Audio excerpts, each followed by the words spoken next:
Bismillahirrahmanirrahim. Assalamu alaikum dear students. Today we are going to start New Oxford Modern English book 3.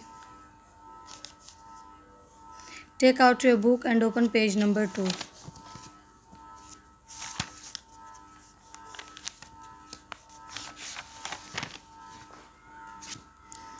जैसे कि dear students हम लोगों ने previous lesson में unit 1 डोथी meets the स्केरक्राउ की reading की थी डिटेल से, उसकी स्टोरी को हम लोगों ने पढ़ा था। आज हम मूव करते हैं इसके एक्सरसाइज की तरफ। एक्सरसाइज में कंप्रीहेंशन में सबसे पहले हमारे पास क्वेश्चन है, answer the following question. What is the road made of. Question number 1 क्या है, what is the road made of, यानी कि जो सड़क जो थी वो किस चीज़ से बनी हुई थी। इट वाज एट द, यानी कि जो पेज नंबर 2 है इसके स्टार्ट में ही फर्स्ट लाइन में इसका आंसर है it was made of yellow bricks. It was made of yellow bricks, ठीक है। फर्स्ट क्वेश्चन का आंसर है कि वो जो सड़क थी पीली ईंटों से बनी हुई थी। सेकंड क्वेश्चन हमारे पास है, व्हाट इज़ डोथी pet call and what type of creature is he. कि डोथी जो होता है उसका इसका आंसर भी पेज नंबर 2 पे है। सेकंड नंबर क्वेश्चन का जो आंसर है वो पेज नंबर 2 पे, उसके पेट का नेम क्या होता है, टोटो, और he is a dog. Creature कौन सी होती है, वो ही इज़ अ डॉग, ठीक है। थर्ड क्वेश्चन पे है कि why is the scarecrow in the field. ये थर्ड नंबर क्वेश्चन का आंसर है पेज नंबर 3 पे, ठीक है।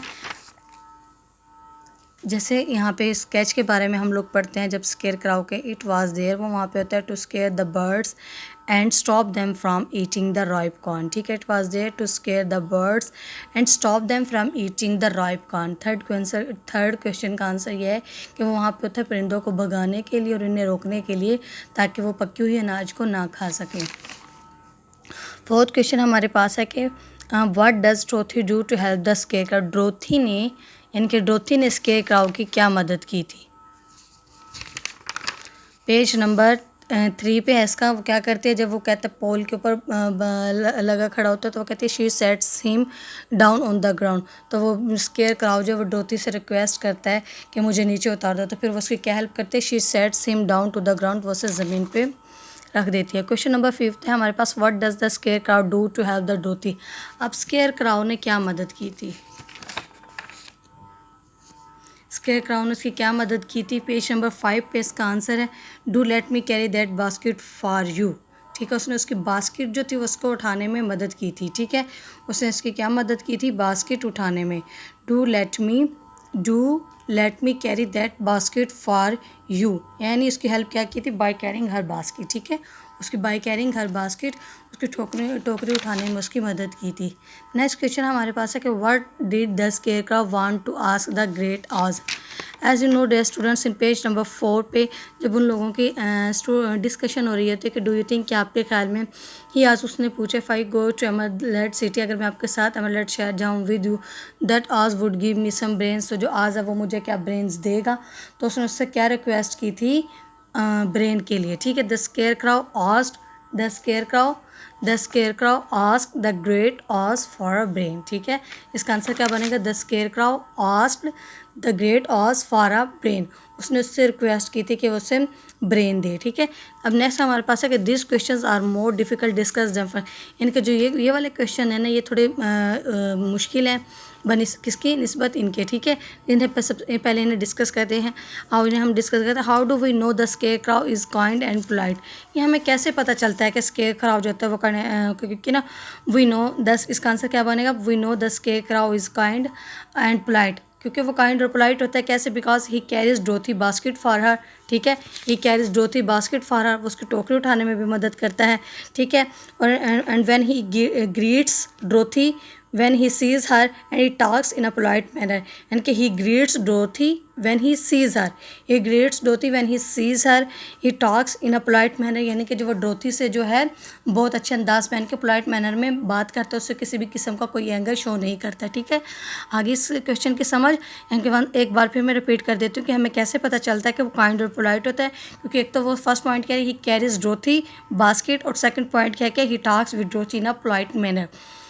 नेक्स्ट क्वेश्चन है, can you explain why the scarecrow is afraid of a lighted match, ठीक है। कि हमें क्यों पता चलता है कि मतलब जो कैसे क्यों वो खौफजदा होता है, लाइट मैन जो होता है उससे क्यों खौफजदा होता है। Because he was made of straw, ये because he was made of straw, क्योंकि वो तिनकों से बना होता है ना, एंड स्ट्रॉ बर्न्स ईजीली, ठीक है। एंड स्ट्रॉ बर्न्स ईजिली, यानी कि वो घास फूस तिनकों से बना होता है, और जो स्ट्रॉ जो होते हैं उनको तिनकों में अगर थोड़ी सी माचिस की तीली लगाते तो वो आसानी से क्या हो जाता है, जल जाता है, ठीक है। उसको डर होता है कि कहीं वो मुझे मार ना दे, ठीक है। Third question, the scarecrow says that he doesn't have a brain, is it possible to talk and talk without a brain. Scarecrow जो है ना वो कहता है कि मेरे पास ना मतलब ब्रेन नहीं है। क्या आप बताएं, अपने माइंड से सोच के बताओ बच्चों, क्या ये पॉसिबल होता है कि जिसके पास दिमाग ना वो बातें कर सकते हो, चल सकते हो। इट इज़ नॉट पॉसिबल, ये मुमकिन नहीं है। टू वॉक, चलना, एंड टॉक, बातें करना, विदाउट अ ब्रेन, ब्रेन के बगैर। It can happen only in stories, ऐसा जस्ट कहाँ पर होता है, स्टोरीज में होता है। It happen just in stories, यानी कि फैंटेसी बेस्ड स्टोरी है ये, जस्ट ये रियलिटी बेस्ड नहीं है। यानी कि ऐसा कहाँ पे होता है, जिस स्टोरीज में होता है कि एक बंदा ब्रेन के बगैर बातें भी कर सके और चल भी सके, ठीक है। Answer the following question about this line from the stories. अब उन्होंने ये जो लाइन्स है ना, उन्होंने क्या लाइन से रिलेटेड जो क्वेश्चन लिखे पड़े, इनके आंसर है। ये लाइन जो अब उन्होंने स्टोरी में से ली है, अब ये भी मैं आपको बता देती हूँ। I understand how you feel, मैं समझ सकता हूँ कि आप कैसा महसूस करते हैं। सेड द लिटिल गर्ल, छोटी लड़की ने कहा, who was truly sorry for him, जो उसके लिए बहुत ज़्यादा सीरियसली अफसोस कर रही थी। देखिए यहाँ से पेज नंबर 5 पे स्टार्ट वाली लाइन्स इन्होंने ये ली हुई है, ठीक है। सबसे पहला क्वेश्चन है कि who is the little girl. Little girl कौन होती है, हमें पता है, एक ही लिटिल गर्ल होती है स्टोरी में, कौन होती है, ड्रोथी होती है, ठीक है। To whom was the little girl saying this, वो ये किससे कह रही है, ये किससे उसकी डिस्कशन हो रही है, टू द स्केयरक्राउ, किससे हो रही होती है, नकली के आदमी से। Why does she feel sorry for him, because he has no brain, क्योंकि उसके पास क्या होता है, दिमाग नहीं होता है। क्या नहीं होता उसके पास, दिमाग नहीं होता है, ठीक है, because he had no brain, ठीक है। अब next question, what happens next. अब ये बच्चा आप लोगों ने खुद से देखना है कि अब इसके बाद स्टोरीज में क्या होता है, ठीक है।